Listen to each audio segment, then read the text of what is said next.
pagi, selamat bertemu kembali saudara untuk program acara talk show persembahan TV Peduli. Kali ini saya pengen ngucapin dulu selamat Hari Pahlawan ya, 10 November kemarin. Kalau saya sih ada statement yang mengatakan kalau negara yang besar adalah negara yang selalu mengingat sejarah dan menghargai para pahlawannya. Kalau saya pengen ganti quote itu. Negara yang besar adalah negara yang mensejahterakan pahlawannya. Gimana? Sepakat ya? Karena banyak sekali pahlawan-pahlawan kita yang dulu dari segala sektor, entah itu dia pahlawan perjuangan, entah itu atlet yang dulu piala dan medalinya banyak berjejer tapi tidak berbanding lurus dengan masa depan yang kemudian yang diberikan. Langsung tanggapannya. Ada Kanda Nurdin dan juga dari Ari BEM Unpar. KNPI silakan. Baik, Assalamualaikum warahmatullahi wabarakatuh. Pada pagi hari ini menarik memang tema kita tentang momentum Hari Pahlawan 10 November. Setidaknya saya mengawali bahwa terkait dengan 10 November ini mengingatkan kepada kita tentang jasa para pahlawan kita. Yang kedua bahwa 10 November ini menjadikan introspeksi terhadap diri kita untuk kemudian sebagai pemuda, khususnya di KMPI, terhadap kontribusi-kontribusi apa yang bisa kita berikan kepada bangsa kita. Nah, terkait dengan apa yang ditanyakan, bahwa hari ini tidak berbanding lurus antara prestasi pemuda-pemuda kita dan apresiasi yang diperoleh. Saya kira harus kita akui bahwa memang bangsa ini masih menuju kepada kesempurnaannya. Terkait dengan itu saya kira proses yang terjadi di bangsa kita ini adalah proses akan menuju ke situ. Iya, kita tentu optimis ya? Ya, optimis bahwa insya Allah proses dalam pergantian pemerintahan saya kira nawaitunya akan menuju ke situ terhadap kesejahteraan atlet-atlet anak muda kita. Saya kira itu barangkali. Oke. Nah, ini tema kita seputar memantapkan kembali semangat patriotisme. Jadi kalau saya sempat ingat kemarin juga karena Dinda ya dari BEM Unpar juga kemarin juga dari IAIN gitu hadir, bagaimana kemudian saya tidak mau mengatakan menggarisbawahi hanya anak muda saja, tetapi tidak bisa dinafikan memang soul atau jiwa anak muda itu memang jauh lebih berapi-api bagaimana kemudian melakukan sebuah perubahan. Nah, momen 10 November membangkitkan kembali semangat patriotisme. Oke, baik. Langsung saja Kak ya, karena pembukaan tadi sudah dijelaskan oleh kandanya saya. Bagi saya Kak, untuk membangkitkan jiwa seperti itu, pertama pemuda harus memiliki motivasi. Namun realita hari ini, bagi saya yang membuat pemuda down adalah bagaimana para pahlawan kita yang diacuhkan, kita bisa melihat bagaimana para atlet yang sudah tidak terpakai, akhirnya terbuang, istilahnya kacang lupa pada kulitnya. Bahkan ada atlet kita malah lebih memilih membela negara lain. Betul. Kedua, ketika terkhusus pada atlet-atlet pesepak bola, di ajang pertandingan sepak bola mereka sangat dibanggakan. Tapi setelah itu ada generasi baru, para orang-orang pendahulu ini sudah tidak terpakai lagi. Dan bagi saya itulah hal-hal yang membuat anak muda tidak memiliki kontribusi besar untuk negara kita, karena sejatinya sekalipun kita harus memberi kepada negara, tapi di sisi lain kita juga membutuhkan. Sekalipun harus mengenang jasa pahlawan menurut quotes, tapi saya juga sepakat dengan kakak yang mensejahterakan, dan itu mensejahterakan adalah motivasi untuk anak muda ke depannya. Mungkin itu dulu Kak. Oke, jadi pertanyaan kemudian, kita tidak mau menonjolkan permasalahan yang kemudian timbul gitu ya. Nah ini apa yang Kanda ini, beliau ini selain tokoh pemuda juga aktif sebagai tokoh pendidikan seperti itu ya. Kalau saya salah satu senjata yang paling ampuh itu lewat pendidikan, karena semangat patriotisme ini kan harus didapat dari semakin cepat diberikan semakin bagus. Bagaimana Kanda melihat dari kacamata pendidikan? Silakan. Baik, saya kira memang di era milenial hari ini pengaruh globalisasi yang begitu sangat cepat seakan melibas generasi kita. Saya katakan bahwa hari ini bukan lagi orang yang dikatakan sukses itu adalah mereka yang kemudian punya peluang, mereka yang kuat terhadap yang lemah. Tetapi hari ini siapa yang punya akses yang lebih cepat? Saya kira begitu. Oleh karena itu, saya kira saya juga sebagai orang yang konsentrasi di dunia pendidikan, kita tentu mendorong terus bagaimana generasi-generasi kita cinta terhadap nilai-nilai pendidikan.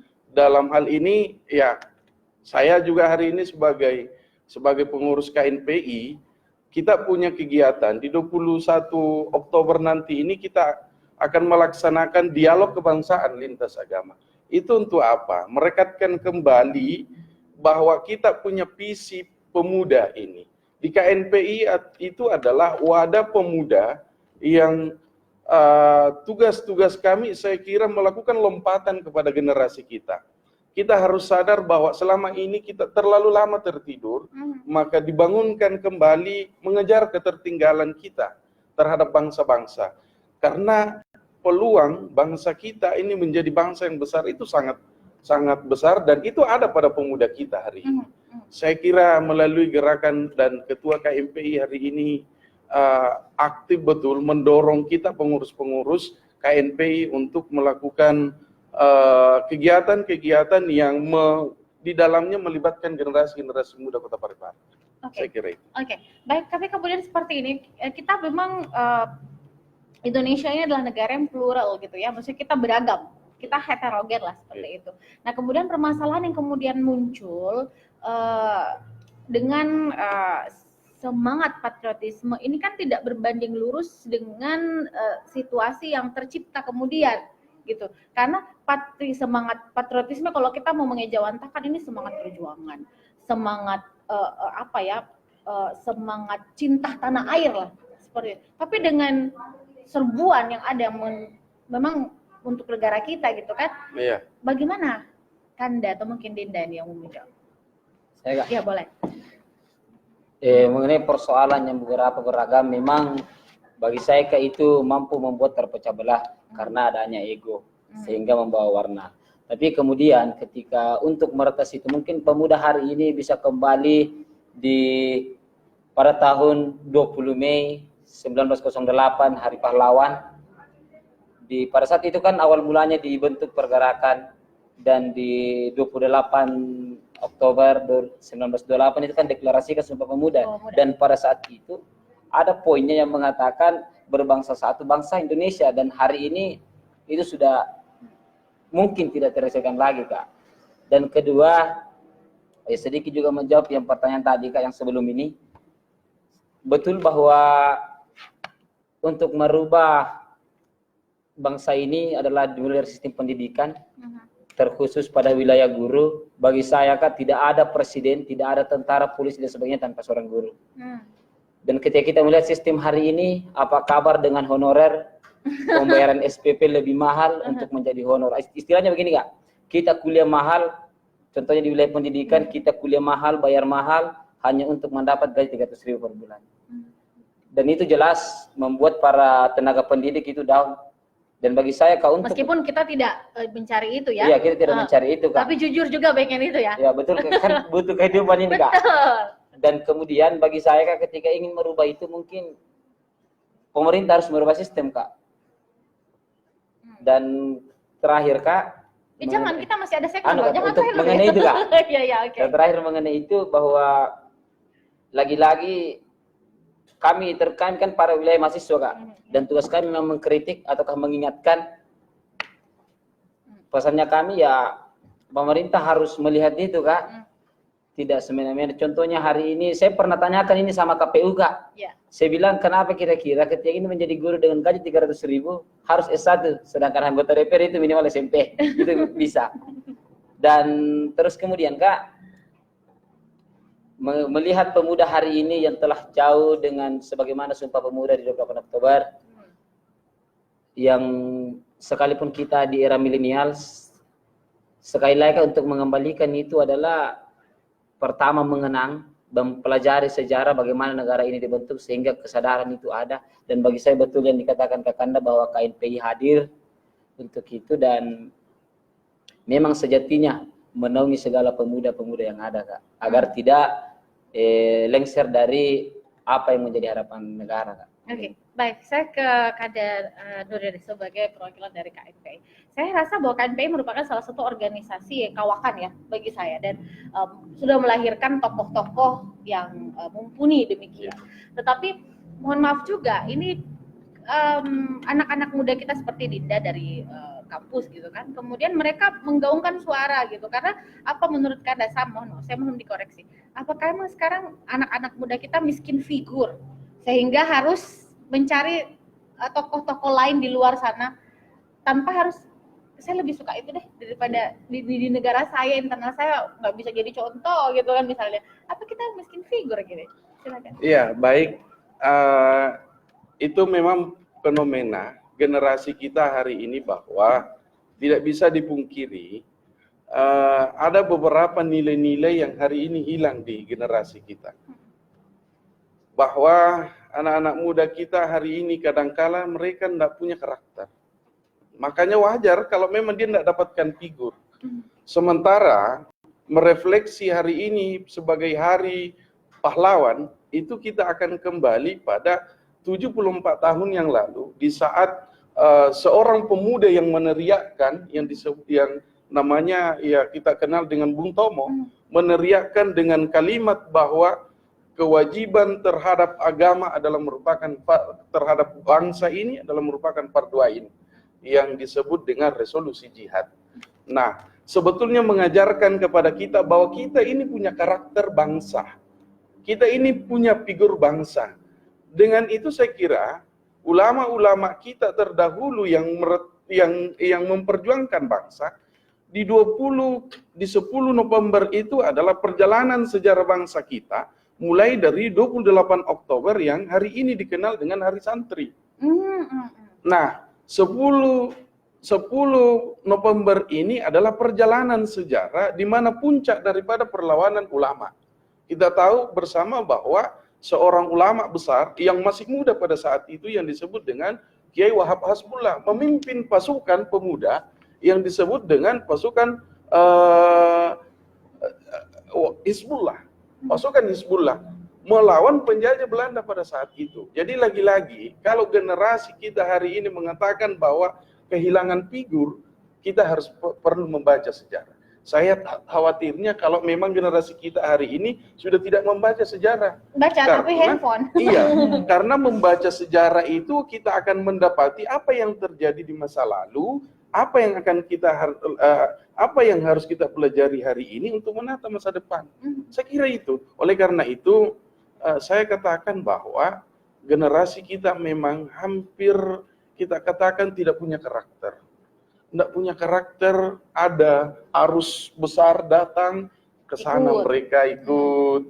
Ada ya ulama-ulama kita dulu, pemuda-pemuda kita dulu keluar mencari ilmu pengetahuan, mereka belajar ke Eropa, pulang membawa ilmu pengetahuannya Eropa, bukan membawa budaya Eropa. Ulama kita belajar ke Timur Tengah, Mesir, ke sana dia mengambil ilmu, pulang membawa ilmu, bukan mengambil budayanya. Saya kira ini yang menjadi refleksi kita, melihat kembali bahwa kenapa tidak mau pemuda kita tidak melihat karakter masa lalu bangsa kita. Jadi pada prinsipnya sampai hari ini pun sebenarnya kita pun duduk di sini, kita masih dalam proses perjuangan. Kita masih dalam proses perjuangan dengan background kita masing-masing, dengan bidang ilmu kita masing-masing. Tapi kemudian seperti ini kan, sebelum kita jeda, dengan banyaknya komunitas ya, dan kalau seperti saya bilang, KNPI sudah merupakan salah satu organisasi yang sudah tidak terbantahkan sepak terjangnya di dalam membentuk pemuda-pemuda kita sampai hari ini. Tapi kita tadi saya sepakat, mungkin jangan sampai ada pemirsa kita yang menonton baru gabung dan menyaksikan sepotong perbincangan kita tentang resolusi jihad tadi. Karena sekarang banyak pemahaman-pemahaman yang kemudian mengatasnamakan saya berjuang di jalan yang benar menurut dia. Nah gitu, mohon ditanggapi sebelum kita jeda. Iya, terkait dengan resolusi jihad, kita tidak nafikan bahwa bangsa ini berjuang bukan hanya satu organisasi, tapi semua berjuang di dalamnya.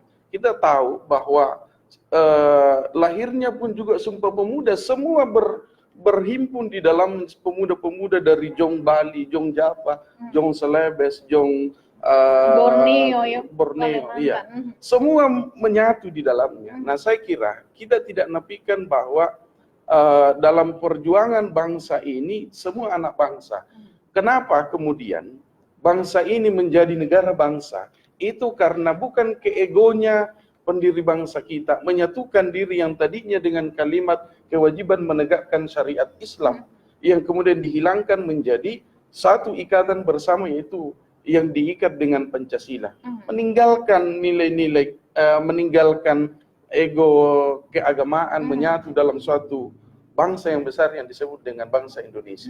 Saya kira itu. Jadi kalau mau sedikit menyontek kata-kata teman saya di Tomohon bahwa kita orang sama bersaudara kan? Iya. Jadi saya di sana tuh nyaman sekali. Bahkan ketika saya bisa dikatakan di Tomohon itu hampir 90% beragama Kristen. Tapi saya diberikan keleluasan untuk menjalankan ibadah saya dengan sebaik-baiknya. Bahkan beliau yang sangat pusing gitu, gimana ya, karena dia pun bingung di mana letak kiblatnya, di mana dia yang bingung, di mana yang menghadap kemana. Ini kemudian mencerminkan bagaimana bangsa Indonesia tidak berdiri sendiri. Sebelum kita jeda, ada yang ditambahkan? Saya cuma ingin menambahkan tentang yang merubah bangsa kita, sekalipun kita tidak dijajah lagi oleh bangsa asing secara senjata. Karena kan yang menjadi presiden adalah apakah kita kekurangan figur.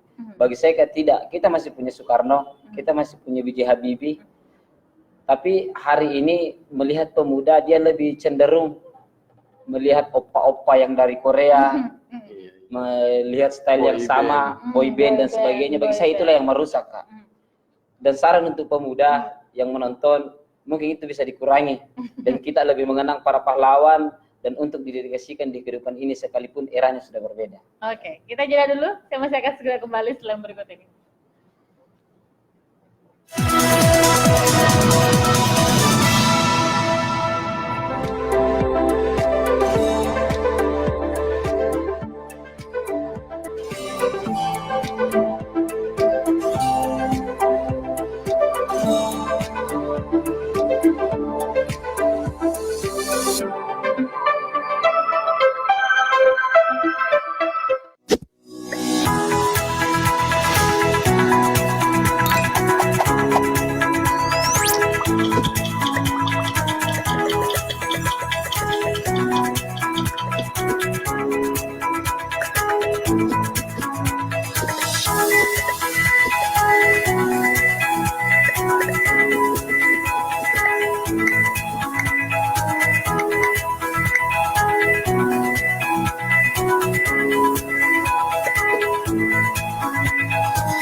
Waspada demam berdarah.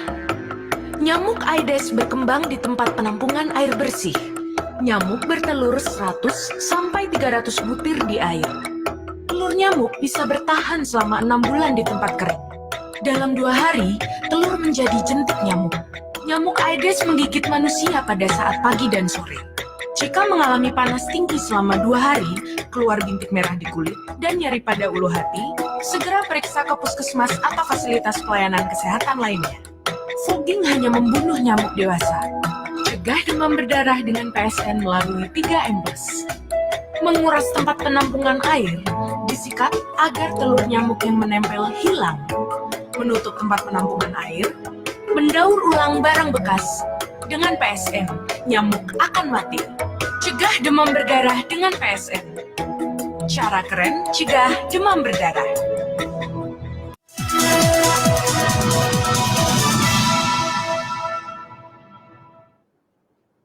Baik, saudara pemirsa, masih bersama kami dengan tim yang luar biasa, dengan narasumber saya juga yang super luar biasa dari KNP dan juga dari Badan Eksekutif Mahasiswa Universitas Muhammadiyah Parepare. Nah, ini kita sudah ada di segmen terakhir sebenarnya, tapi masih banyak yang harus kita perbincangkan. Dari tadi di segmen awal, masalah-masalah yang muncul. karena memang Indonesia ini rentan bukan bisa dikatakan, memang menggiurkan sebenarnya kalau menurut saya dari negara asing. Kita punya sumber daya alam yang melimpah ruah, kita punya sumber daya manusia juga yang pada dasarnya kita semua punya masyarakat yang cerdas gitu. Mungkin karena kita berpisahnya jauh, berpulau-pulau, jadi aksesnya susah. Tapi kita kadang melihat situasi saat ini. Kemarin Papua seperti apa. Kemudian situasi politik kita juga bagaimana. Nah, sebagai seorang, Kakanda juga sebagai seorang tokoh pemuda, tokoh pendidikan, dan membaliklah seperti itu. Kota Parepare ini juga sebagai salah satu kota ulama, kota santri. Besar harapan kita sebagai seorang umat beragama, jangan terjadi lagi lah. Saya kira memang saya selalu optimis di kota Parepare ini sebagai ikon kita sebagai kota ulama, kota santri. Santri itu harus dimaknai bukan hanya mereka yang mengenyam pendidikan di pesantren. Tetapi santri itu adalah syarat tentang pesan-pesan yang tren. Saya kira itu sehingga ketika dia bersama dengan santri, maka dia akan damai, dia akan tentram. Nah, terkait dengan kita hari ini, keberadaan kita di Parepare, saya juga sangat aktif di FKUB Pemuda, dan hari ini KNPI setelah nanti ini kami juga merancang kegiatan untuk melakukan kema pemuda lintas agama. Itu tidak terlepas daripada upaya-upaya kita menyatukan bahwa kita ini anak bangsa yang tidak terpisah, bahwa kerelaan bangsa kita, kerelaan pendiri-pendiri bangsa kita melepaskan ego. Contoh misalnya, dulu kan kita kenal di bangsa kita ini dengan nama Nusantara, kerajaan dulu. Semua kerajaan itu sejahtera. Gajah Mada gitu ya. Gajah Mada, Sriwijaya, Majapahit, Goa, Bone, semua sejahtera. Bayangkan kekayaan-kekayaan kerajaan itu luar biasa besar. Tetapi kenapa? Mereka harus rela melepaskan untuk satu, bahwa kita ini bangsa yang besar. Menyatukan persepsi karena kita punya penderitaan yang Seorang sama. raja harus rela meletakkan tahta karena kita punya penderitaan yang sama. Kita mau merdeka terhadap persoalan. Nah, kemerdekaan ini saya kira merdeka terhadap ketika ada penindasan. Itu kita harus merdeka. Tapi maaf saya potong. Iya. Begini, kemarin kan sempat terjadi, saya tidak menganggap itu demonstrasi, tapi lebih kepada aksi damai, bentuk protes dari teman-teman mahasiswa, teman-teman Ari dan kawan-kawan ya. Itu kemarin. Apakah memang harus dilakukan? Kalau melihat itu kan memang kalau melihat sejarah itu masih zaman Suhoki, masih zaman Hairil Anwar gitu kan dulu ya, angkatan 66, angkatan sampai di tewasnya Elang di tahun 98 waktu itu ya, tragedi-tragedi gitu yang terjadi. Apakah emang harus begitu dulu baru terjadi revolusi gitu kan, seperti itu? Bagaimana Adinda melihat itu? Terima kasih. Pertama Kak, saya pribadi ini adalah orang yang tidak terlalu suka tentang demonstrasi. Tapi bagi saya itu jalan terakhir. Teman-teman melakukan demonstrasi karena memiliki alasan. Kemudian sempat disinggung tentang beberapa kejadian di negara kita. 24 September kemarin bertepatan seluruh tiap-tiap daerah di Indonesia aksi mengenai RUU KPK, dan pada saat itu juga terjadi pembantaian di Wamena. Bagi saya Kak, sebelum pembantaian di Wamena banyak juga beberapa kasus, contohnya kebakaran hutan di Kalimantan. Saya tidak menuduh Kak, tapi kemungkinan kalau kajian kami di mahasiswa bahwa semua kejadian-kejadian adalah pengalihan isu daripada pemerintah hari ini. Pertama Kak, pada saat kebakaran di Riau, kebakaran di Kalimantan, itu langsung dimunculkan isu tentang pembantaian di Wamena. Jadi isu ini tertutup. Kemudian setelah itu asik dibahas, muncul lagi tentang masalah RUU KPK. Jadi pokoknya kita membahas itu lagi, jadi semuanya tertimbun. Jadi bagi saya Kak, sekalipun di 98 itu melakukan aksi demonstrasi dan berhasil menumbangkan rezim, dan ketika hari ini apakah itu masih perlu? Bagi saya Kak, mungkin ini hanya sebuah pertanyaan. Ketika tidak melakukan secara demonstrasi, maka dengan cara apa? Karena kami di mahasiswa ketika kami melakukan persuratan itu diabaikan, jangankan ditindaklanjuti, ini diabaikan. Jadi Nggak teman-teman dibaca-baca suratnya. dibaca pun saya tidak tahu Kak. Jadi teman-teman berinisiatif untuk melakukan demonstrasi agar langsung diterima. Makanya saya ingin bertanya, ketika demonstrasi ini dikatakan tidak baik, maka cara apa yang harus dilakukan? Oke, tahan. Langsung Kak, silakan. Baik, saya kira saya pribadi barangkali mengapresiasi gerakan adik-adik. Saya kira itu bagian daripada demokrasi kita untuk mendorong, butuh ada kontrol dari bawah, dari mahasiswa, dan memang harapan kita ada di mahasiswa dalam kerja-kerja pemerintah. Cuman ada catatan penting saya kira, sebagai saya lebih dewasa daripada mahasiswa di KMPI, kita lebih dewasa tentu selalu memberi pesan kepada adik-adik mahasiswa bahwa tentu dalam hal menyampaikan aspirasi selalu kita pada koridor yang benar, tidak kemudian merusak tatanan yang sudah ada.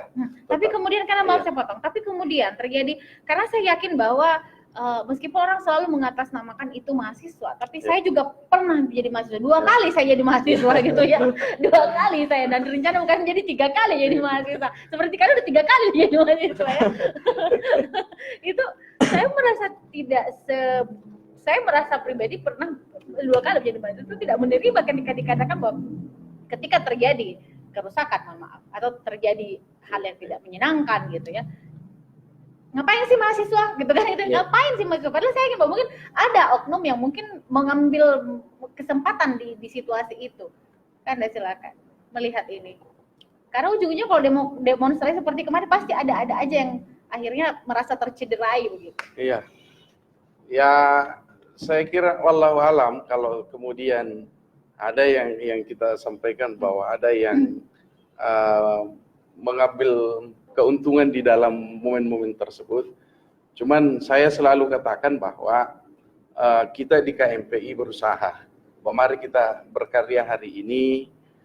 Tentu saya akan ngomong sesuai dengan kapasitas saya sebagai KMPI, bahwa mari kita menyatukan di ketua kami, Saudara Asyari Abdullah, itu selalu menyampaikan bahwa di KMPI ini kita bekerja kolektif kolegial. Apa yang bisa kita berikan kepada generasi, khususnya generasi di Kota Parepare. Nah, salah satu saya di Komisi Kesatuan Bangsa, upaya yang saya lakukan di tanggal 21 nanti ini kita akan laksanakan dialog pemuda lintas agama di Hotel Kenari. Setelah itu insya Allah beberapa bulan pukul berapa kan? Siang. Oh, siang ya. Iya. Kita menghadirkan narasumber-narasumber itu dari lintas tokoh sebagai upaya untuk kemudian membangunkan kesadaran kita tentang pentingnya kesatuan bangsa ini. Yang kedua, insya Allah beberapa bulan ke depan kami juga akan merancang mengadakan, saya sudah rapat dengan teman-teman komisi untuk melaksanakan kegiatan yang disebut dengan Kema Pemuda Lintas Agama. Insya Allah kita akan laksanakan dalam waktu dekat ini ya? Dalam waktu dekat ini. Dekat. Kita tunggu undangan nanti ya, pada saat teman-teman dari mahasiswa perlu ini, kita butuh, karena saya yakin sekali, karena sekarang anak-anak muda itu jangankan yang sudah seperti ini, usia SD sudah tidak, mereka tidak butuh penjelasan, mereka butuh pencerahan gitu. Bener-bener, mereka butuh penjelasan, karena seperti logikanya mereka kadang-kadang lebih cerdas daripada kita nggak kepikiran, kita nggak kepikiran. Jadi kalau kita berdebat atau mungkin share dengan anak muda, jangan pernah kaget kalau mereka kemudian memunculkan pertanyaan yang kita sendiri nggak pernah kebayang gitu. Kok bisa gitu kepikiran untuk usia seperti mereka. Nah, ini Dinda dari BEM, Bapak Presiden loh ini. Presiden mahasiswa. Ini apa momen yang bisa teman-teman mahasiswa, khususnya kamu sebagai perwakilan, di momen 10 November? Karena harus lebih bagus dong daripada tahun kemarin-kemarin. Jangan cuma sekedar selebrasi, tabur bunga, upacara, selesai. Tapi kan harus ada rohnya. Ada rohnya. Silakan. Terima kasih Kak. Kalau kami di mahasiswa Kak, biasanya 10 November itu kami memperingati Hari Pahlawan, biasanya di jalanan. Tapi ngapain? Biasa mahasiswa Kak, partinya. Oh gitu. Oke. Tapi mungkin hari ini tidak ada. Dan untuk bagaimana merubah itu, kami di mahasiswa sejatinya kami kan menerima mantan siswa. Dia siswa masuk di mahasiswa, dan bagi saya Kak, di dunia siswa itu sangat beda jauh dengan dunia mahasiswa. Makanya kami di mahasiswa ini selalu menyambut bagaimana adik-adik ini bisa memiliki pola pikir yang lebih mementingkan orang lain daripada dirinya. Dan kami sering tanamkan pada adik-adik Kak, bahwa ketika kemarin kita sering mementingkan diri sendiri, cobalah hari ini kita lebih mementingkan orang lain dibanding kita. Dan itu kita tanamkan untuk bagaimana bisa membangun generasi bangsa yang peduli akan negara ini, peduli akan sesama, sehingga jiwa-jiwa sosialnya akan lebih baik Kak. Kemudian mungkin kami tidak seperti KNPI yang menghadirkan beberapa tokoh pada dialog. Mungkin belum Kak. Pertama, jelas bahwa posisi KNPI jauh di atas dari kami Kak. Dan bagi saya untuk menghadirkan seperti itu dan mengadakan itu seperti itu memiliki finansial yang mungkin lebih. Dan kami ini makan saja mungkin Tapi susah jangan Kak. sampai lupa aja ada CSR ya, who knows? Iya. Nanti nih kerjasama. Iya, ini yang saya tunggu. Betul. Ini yang saya tunggu, kerjasama KNPI dengan BEM Unpad. Jadi cocok sekali nih itu Kak. KNP yang adakan kami suplai mahasiswa sebagai peserta untuk hadir. Asik. Adil nanti Kak ya? Iya. Undang. Kemudian Kak juga menanggapi tentang demonstrasi tadi. Saya percaya Kak, setiap aksi pasti ada pihak yang diuntungkan dan ada pihak yang dirugikan. Itu sudah jelas. Tapi kami di mahasiswa berkomitmen bahwa kami persetan dengan siapa yang diuntungkan dan siapa yang dirugikan. Yang salah ketika kami yang kerjasama. Sejatinya selama saya mahasiswa Kak, mulai tahun 2016 saya mulai belajar demo sampai sekarang, satu kepentingan yang kami bawa ketika turun, kepentingan rakyat Kak, hanya itu. Oke, asik sekali. itu yang perlu kita tanamkan dari dulu, karena dari angkatan Suhoki pun sampai ke angkatannya dirinya memang tidak ada lain, hanya untuk kedaulatan NKRI, kedaulatan rakyat. Sekalipun banyak hinaan, gosip apa dan sebagainya, terima begini, padahal tidak ada Kak ya. Itulah haters. Ya. Iya, kalau semuanya lovers itu monoton. Kalau kita punya banyak haters, kita ada keinginan untuk memperbaiki lagi gitu. Silakan terakhir Kak. Sekaligus juga ingin disampaikan harapan-harapan besar kita untuk kota Parepare ini. Parepare loh, saya bersyukur sekali berada di sini, sebuah kota yang sangat representatif, menjadi pilot project untuk kawasan utara Sulawesi Selatan. Baik, pada forum yang sangat istimewa saya kira pada pagi hari ini, saya kira refleksi 10 November ini mengajarkan kepada kita bahwa kita ini pemuda punya peran, kita ini pemuda punya tanggung jawab sosial. Sering kalimat kita dengar taruh ada taruh gaul. Kadangkala di remaja, di generasi kita hari ini tidak punya karakter itu lagi. Apa yang diucapkan berbeda yang dilakukan. Ini ada anekdot yang sering kita dengar, seseorang yang ditanya soal karakter bangsa. Di saat orang Jepang ditanya apa karakter bangsa kamu, orang Jepang mengatakan karakter bangsa kami itu sedikit bicara, banyak kerja. Di saat orang Belanda dikatakan apa karakter bangsa kamu, dia katakan bahwa banyak bicara, banyak kerja. Orang Filipina ditanya bagaimana karakter bangsa kamu, dia katakan bahwa banyak bicara, sedikit kerja. Akhirnya orang Indonesia ditanya bagaimana karakter bangsa kamu, dikatakan lain yang dibicara, lain yang kerja. Saya kira ini anekdot yang sangat menohok ya. Iya, menohok, tetapi mari kita bahwa mengembalikan bahwa bukan kita di situ. Kita ini bangsa yang besar, kita ini menuju kepada peradaban yang besar, kita bangsa yang akan melampaui negara-negara lain dengan tentu dengan memulai. Kita harus punya. Generasi kita hari ini sudah harus punya karakter. Generasi hari ini sudah harus punya nilai. Kita punya karakter budaya. Itu tadi saya bilang taruh ada taruh kearifan lokal. Nggak usah nggak usah kita ikut-ikutan dengan Koreaan. Ya, kita punya karakter bangsa. Saya kira kita harus kembali ke situ. Dengan kami dari KMPI, harapan itu bahwa mewadahi pemuda-pemuda, mencari pemuda, bakat-bakat pemuda untuk memfasilitasi. Itulah keberhasilan KMPI. Kalau istilah anak-anak dulu, be yourself katanya. Jadi diri kita sendiri gitu. Karena saya yakin bahwa setiap manusia dilahirkan dengan keistimewaan dan keunggulannya masing-masing. Kita dapat, oh ya itu passion saya, bagaimana kemudian, karena kita nggak mungkin, kalau orang mungkin kadang mengatakan bahwa orang profesional itu bisa semuanya. Kalau saya tidak sepakat, saya kurang sepakat. Orang profesional itu mungkin dia cuma hanya satu bidang, punya cuma tahu satu bidang, tapi dia advance di sana. Dia luar biasa. Seperti Pak Habibie mungkin kalau disuruh nyanyi dangdut mungkin nggak bisa ya, tapi bikin pesawat, masya Allah. Dan itulah Tuhan menciptakan kita dengan segala kekurangan dan kelebihan kita. Dan semoga ini menjadi sebuah momen yang baik. Dan nanti acara tanggal 21 November ya, kita diundang, nanti kita bareng-bareng kita diskusi. Apalagi nanti narasumbernya luar biasa. Kami mengundang semua BEM, Kota Parepare kami undang semua. Insya Allah kita juga hadir ya sebagai media partner. Insya Allah. Baik, saudara pemirsa, sampai di sini kebersamaan kita dan tema menarik sekali seputar peringatan 10 November, yang mana semoga ini hanya tidak sekedar selebrasi upacara tebar bunga, tapi sebenarnya pahlawan kita itu, kalau bagi saya pahlawan saya itu adalah Rasulullah, ibu saya, bapak saya. Bagi saya itu sudah pasti. Iya, pahlawan saya luar biasa. Jadi ngapain kita mesti jauh-jauh, sosok toladan yang paling utama adalah Nabi Rasulullah. Apalagi ini berkenaan dengan Maulid Nabi. Iya, Maulid. Iya, Maulid, itu yang mau saya iya. Ini juga berkenaan dengan bulan Maulid, bulan yang penuh kegembiraan, persatuan dan persatuan dan kesatuan gitu yang perlu selalu kita jaga. Jadi nggak usah cari jauh-jauh. Tokoh idola, kita punya sosok satu-satunya, bahkan orang bule, kalau notabene bukan muslim tapi membuat buku namanya Michael Hartz gitu, 100 tokoh yang paling berpengaruh di dunia itu Nabi Muhammad nomor satu. Siapa lagi gitu ya. Baik, terima kasih Kada. Assalamualaikum warahmatullahi wabarakatuh. Dan juga bagi Anda umat muslim, selamat memperingati Maulid Nabi ya sallallahu alaihi Rasulullah Muhammad sallallahu alaihi wasallam. Sampai jumpa.